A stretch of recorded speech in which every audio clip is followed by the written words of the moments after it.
Thank you for tuning in to Cents Per Mile. I'm your host, Charles Gracie. And I'm your co-host, Paul Gibson. Before we get started, just like always, if you could like, subscribe, rate, turn on notifications, wherever you listen or watch your podcast, that would be wonderful. Helps us do cooler stuff like we're doing on the next episode.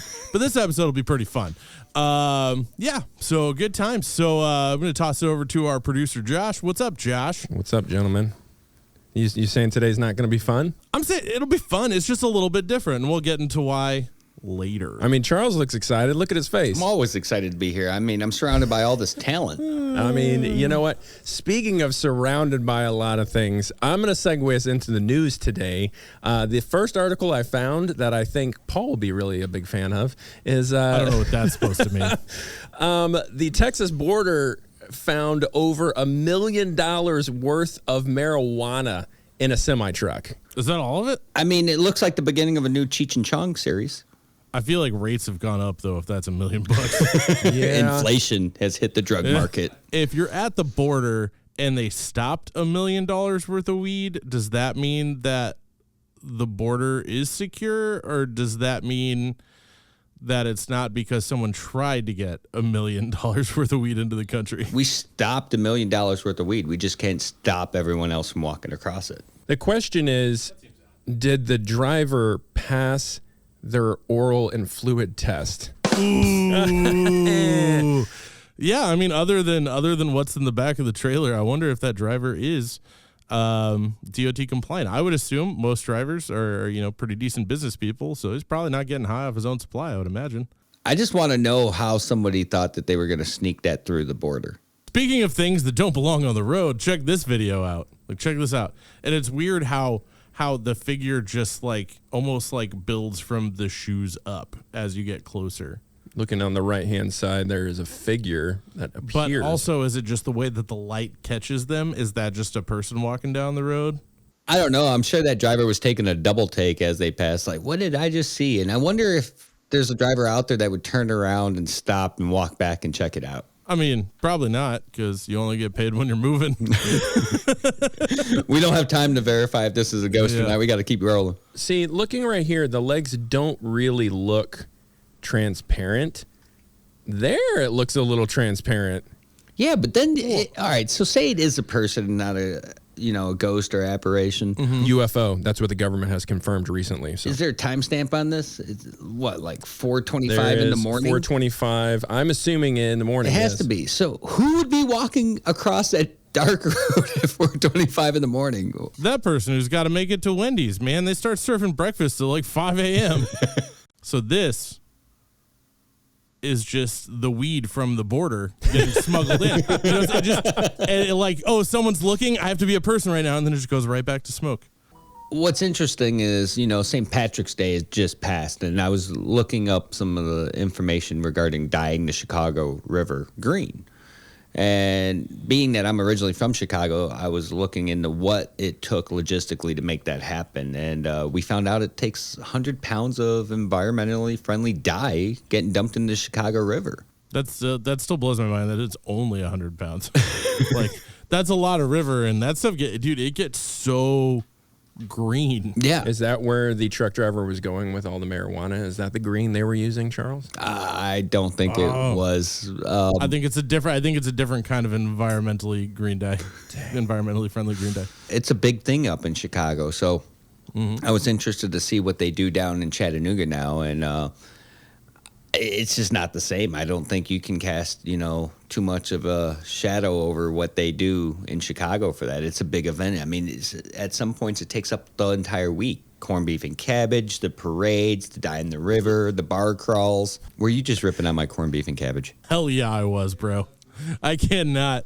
I'll hang with some Reubens all day. Yeah. But I can't. There's something about just corned beef and cabbage. And I think it's just because most of the time the cabbage is steamed.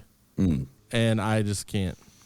So I'll smoke the corned beef. I'll roast the vegetables for it. I have that meal twice a year, once for St. Patty's Day and then once for my birthday, which follows shortly after.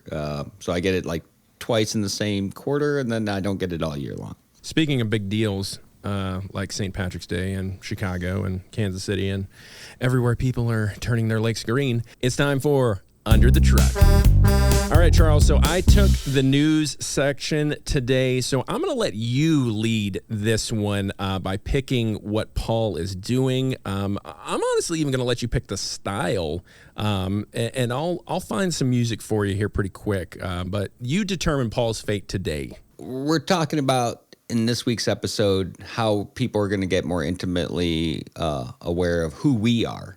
So I thought it was only fitting that Paul's segment today for Under the Truck be getting some information out to our drivers, our road warriors, on how they can utilize a service that he's going to pitch, maybe like Tinder for truckers. What? I like that. Introduce, our female and our male, our partners on the road to each other and a platform that you're going to pitch to us today. You look a little worried there, Paul. This is weird. This is a weird one. This could be $1 million idea, Paul. I mean, you could be that person that came up with Tinder for truckers. Bruh, could you imagine me being the spokesperson for a dating app? Well, we're about to find out because That's I got a your bad music. Are you ready? No. I also need you to keep this somewhat at a the PG-13 rating because I have to censor things. So let's rein it in. Well, why don't you make better choices? You asked for it. Afterwards, you might need a cold shower with this smooth music.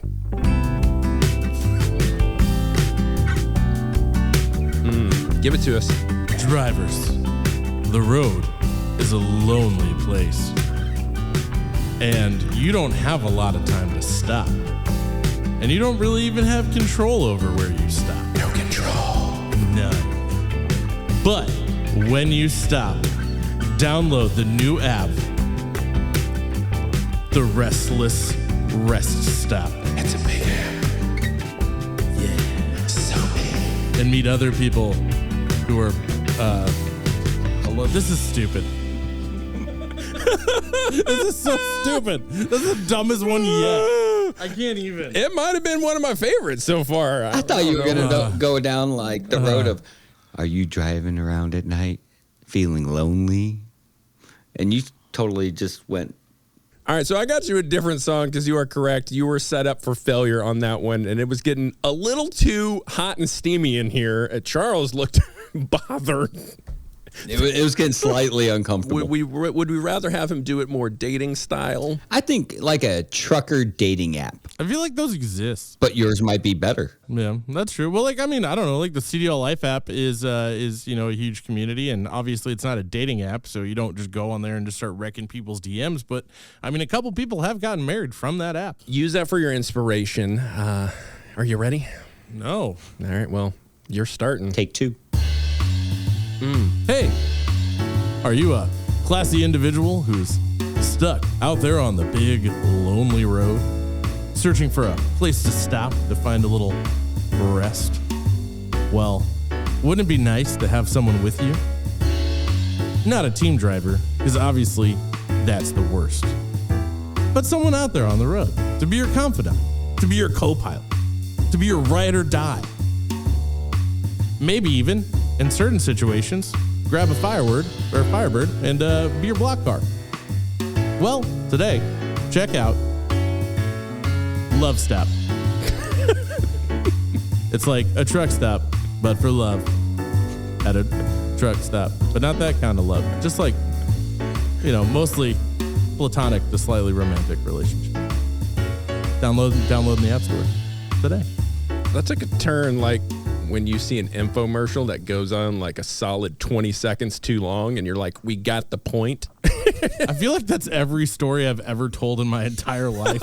And I think you guys can vouch for that. Paul, that was an awesome job. On that second take, you nailed it. I think, honestly, if I was driving around on the road by myself and I needed that significant other or to meet somebody, I would download your app. So kudos to you, buddy. Well, it seems like a pretty good time to take a sponsor break. Hey, everybody. Just wanted to take a second to talk to you about the CDL Life mobile app. So CDL Life, largest news and entertainment website for truck drivers in the entire world. and the community is also huge. So they built an app, and it's essentially like other social media, but for truck drivers. So your news feed is filled about stuff that you actually care about with people who are living a similar lifestyle to you. And you're not just stuck looking at what the guy you went to high school with had for lunch today. It's really nice. It's insane. People have gotten married. People have raised a lot of funds for drivers in need because we know that there isn't always help coming down from the top with those situations. And there's even real life meetups, which is fantastic. I've been to one and it was awesome. You meet some really cool people. And then on top of that, you have all the news and entertainment that you would expect, GPS and several other things that this app can do that's pretty cool. It's kind of a one-stop shop. So I'd say check it out, download it today, and back to the show. All right, cool. So back from the break. That being said, in order to let you guys get to know us a little bit better, we were just going to talk about ourselves. But before we do that, it seemed more fun to play a little game. Gentlemen, I hope you're ready for a couple rounds of Would You Rather. Question number 1. Would you rather use sandpaper for toilet paper or vinegar for eye drops? I'll take the burning eyes before the burning brown eye. Oh my God.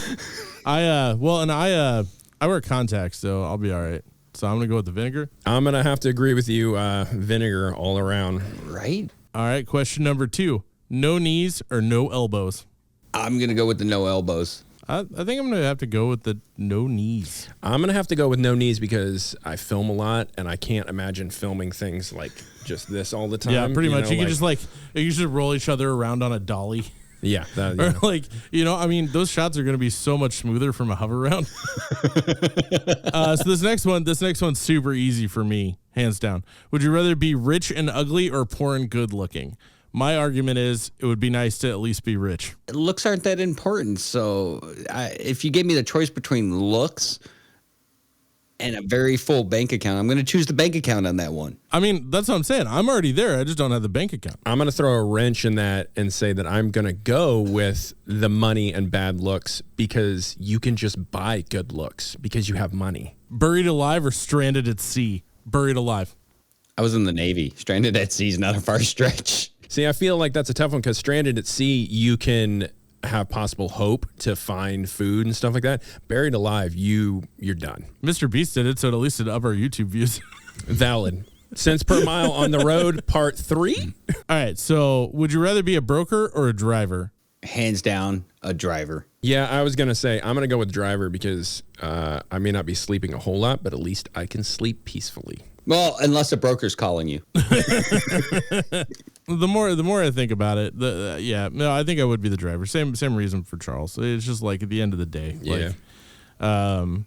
Yeah. Now, full disclaimer, there are some good brokers out there. I know a couple of them. And if you ever need to reach out, drop a comment, like, subscribe, follow, and I'll send you their way. Would you rather drive a manual or an automatic? Well, I'm a millennial, so an automatic.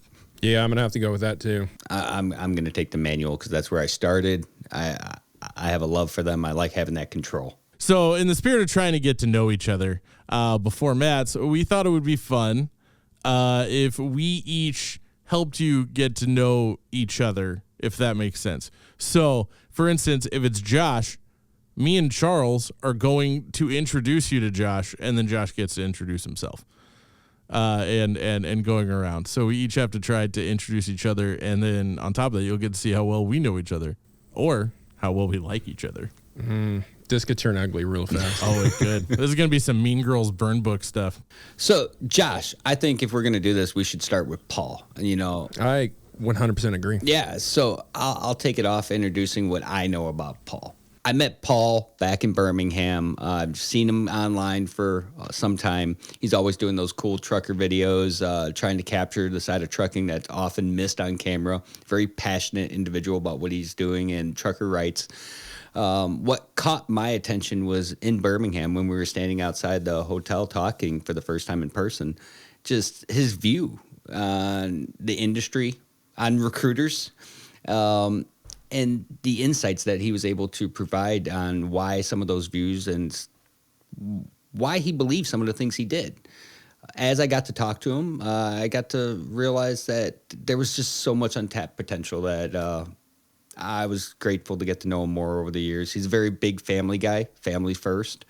Outside of that, he's not going to hold any punches. So if you're looking for somebody that you're going to talk something to and not get an honest feedback, Paul's not your guy. If you want honest feedback, that's the guy you go to, and he's going to give it to you uncensored. That's pretty accurate. So for me, I've known Paul for a very long time. Like, I'm sorry. Yeah, thank you. We're childhood friends. Condolences and all that. Yeah, Thank you. yeah, sad for him. So I remember Paul being very passionate for pretty much anything. So we would shoot a lot of videos, and he would just do whatever needed to be done. The funny thing is, I didn't know at the time when we were, young teenagers and stuff like that, that he would get paid for this, and build this awesome following and group of people that see how passionate he is, and get to do something really fun. And then honestly, the funny thing is so now I work with Paul. So we were doing stupid stuff when we were teenagers, and then I come to work with Paul, and he's still just as crazy as he was when we were teenagers, just more facial hair. So, Paul, why don't you tell us a little bit about yourself? I'm a dude. I'm from Kansas City. I'm a total city kid. I don't do great in wide open spaces. I don't like natural bodies of water. I know that seems odd, but that being said, I somehow stumbled into the trucking industry. I didn't really have a lot of prior experience with it. My dad was a truck driver who went on a load when I was 3, never came back. I got rear-ended by a truck, didn't slow down or cut him off. He just legit was going about 10 more miles an hour faster than I was and ran into the back of me. But then somehow at a party, I got a job in the transportation industry and I fell in love with it. I just found this passion. I'm a pretty political person. I obviously try not to bring that out on the podcast, but just having joined the industry and seeing the situation that drivers are in versus, the general labor market just really struck a chord with me. And it blows my mind that, the people who literally are the equivalent of blood cells running through the veins of our country, making it happen, get treated the way they do. So I try to advocate for that. Other than that, I love Star Wars so much. And I've basically just been doing silly things on camera since I was a kid. And now that's a big portion of what I do for a living. Married, got 3 kids. And I think that's about the gist of it. So what you're saying is the trucking industry just kind of hits you out of nowhere? Rude. All right. Well, hey, we also have that segment Under the Truck that we do, much like you saw earlier. So I think this is Josh's turn. Charles, do you want to talk about Josh? My encounters with Josh, besides y'all coming here and spending a couple days in Chattanooga in my house, was strictly through CDL Life and Cub Ventures. I've gotten to work with him in some high-pressure situations. He's always making it fun. Always making us look good, which is not the easiest job at all. Thank you, beautyfilters.com. Always adding a nice touch of humor onto the situations, even the high-stress ones. Just a very genuine person. I have nothing but great stuff to say about him. I mean, at least while we're recording. Yeah, you can tell me how you really feel after we stop recording later. Josh is a great guy. Makes us look good. So I highly encourage anyone, if you get the chance to talk to the guy behind the scenes making us look good, you should talk to him. All right, my turn. I've known Josh forever. We were childhood friends. Our parents were friends before we were born. Great dude, awesome filmmaker, has a solid YouTube channel, all kinds of tutorials. It's great. That's why any film project when we weren't working together, I would pull him in on it as a contractor and get him to work on it because he's amazing. And now we just get to make stuff together all the time. And it's got its ups and downs. Mostly up when it comes to Josh, just because he's like 8 feet tall. And yeah, he's pretty sarcastic. It's really funny in high pressure situations because he gets really stressed out and really grumpy, but he never ever stops. He just keeps going and then yells at me for when I stop because I'll totally stop in those situations. And then yeah, it's pretty interesting. I will say, and I'm not trying to offend anybody out there, don't take this the wrong way, but Josh belongs to a special group of people. that a lot of people have a lot of questions about and kind of go, and I always have, but I will say that Josh Haynes is probably the third smartest homeschooled person I know. Doesn't say much, but he's probably the third smartest.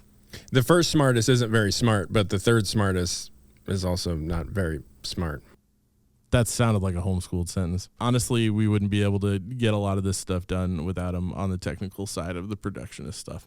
And that's usually why we don't let him talk as much, because he's too busy making things happen. Now, it is funny. So I did not fit in school, which is ironic that it leaded me to start doing the avenues that most people don't follow, like sports and other things like that. I wasn't that guy. So I did video stuff all the time. High 8 tapes, mini DV tapes, VH tapes. Man, I'm really showing my age right here. Where you actually had to 8-track. Well, I wasn't that old, Charles. So, I'm pushing it now. No, I loved filming from a young age, and I've known Paul forever, and we did funny videos together. And then as he moved on into his career in the trucking industry, one of the companies he worked for needed some videos, so we shot some videos out there. That was really my first taste into the trucking industry. And I realized very quickly it is way different than every other industry, especially if you shoot videos and stuff. Like I've shot a lot of videos. You're just go, go, go. It's not like that with the trucking industry. Sometimes you're go, go, go, and then you have to just wait because trucking happens. I didn't know what that meant at the time. Now I know what it means. It took me off guard, but that was my first taste into the trucking industry. And I don't know, I filmed a lot of things, and long story short, I wound up coming to work with Paul here at CDL Life, and we film a lot of random things like we're doing today, and then we also do some fun stuff. I got 3 kids. I am not as much of a nerd as Paul. I don't have as cool of a truck as Charles, but I am taller than both of them, so there's that. And yeah, I also like long walks on the beach. We also try to keep all of our videos funny. Here's a couple clips. Oh, God! Truck stop bathrooms are super gross. Turns out all you need is some wet wipes and some air fresheners. We're planning on sleeping on the bottom bunk. That's a whole lot of shit. Literally. Time to hit the Whoa, what the heck? I think I broke it. That was ridiculous. Anyway, I forgot about some of those. But anyway, so now it's on to Charles. Josh, do you want to take this one first? I will take this one first, right. Yeah. So I met Charles, I think in person for the first time at the CDL Life Summit last year. I remember we were standing outside, and I was like, this guy looks familiar, because I think I'd met him on LinkedIn before, or probably connection through Paul. And I was like, I did not like this dude. There was something about his face that I just wanted to lay one of these. No, I'm just kidding. I'm just kidding. No, I did meet Charles at CDL Life Summit. And then we also, I knew you were a good dude when you let us, we shot a video for you for your presentation, and you hadn't seen it till the day that we shot it. And you were like, yeah, that's awesome. And I was like, all right, this is a good dude. He knew the sense of humor, which if anyone hasn't seen that, I guess we could link it in the description, or, put it up somewhere for people to see. It was one of the funniest videos we shot. I quickly realized as we started doing the podcast together that Charles is an insanely hard worker. Especially, early on, we had to shoot a bunch of podcasts specifically. We had to shoot 4 in one day. And he had flown in, I believe that day that you flew in. You drove in. That's right. You drove in. Because of the storm. That's right. And it was a really long drive. And we shot for probably 9 hours straight. And a lot of guests. And everyone was exhausted. And no matter how exhausted you were, you would just turn it off and then immediately go into stuff has to get done. And then we came out to your house, set up stuff for the podcast, hung out, and I realized that you don't sleep. You just, you are an insanely hard worker, as well as also getting to see more of your family and seeing how good of a dad and husband you are. getting to see you in a different setting was cool to kind of balance it out. All right, so my turn. I met Charles one time, and he introduced himself as a third-party recruiter, and I said, "What a piece of crap!" Like, you don't have any investment. You don't care that these people are getting tossed to terrible companies. You're just out here to make money. And then I found out, like, he used to be a driver. He doesn't ever turn his phone on silent. Because he's always getting calls because he's always working, and he does work hard for drivers.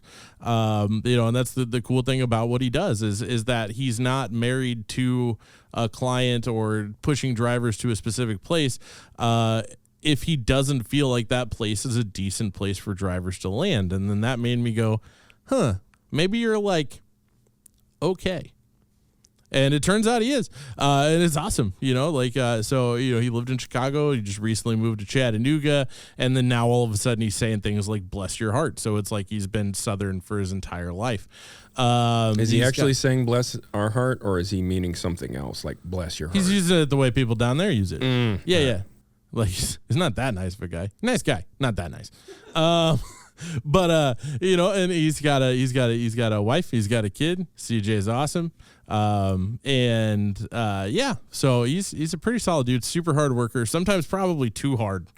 Because sometimes he'll call me and it'll be like later, and he would like call me about work stuff that he's doing, which is insane because I'm like, bro, I'm trying to go down a YouTube rabbit hole.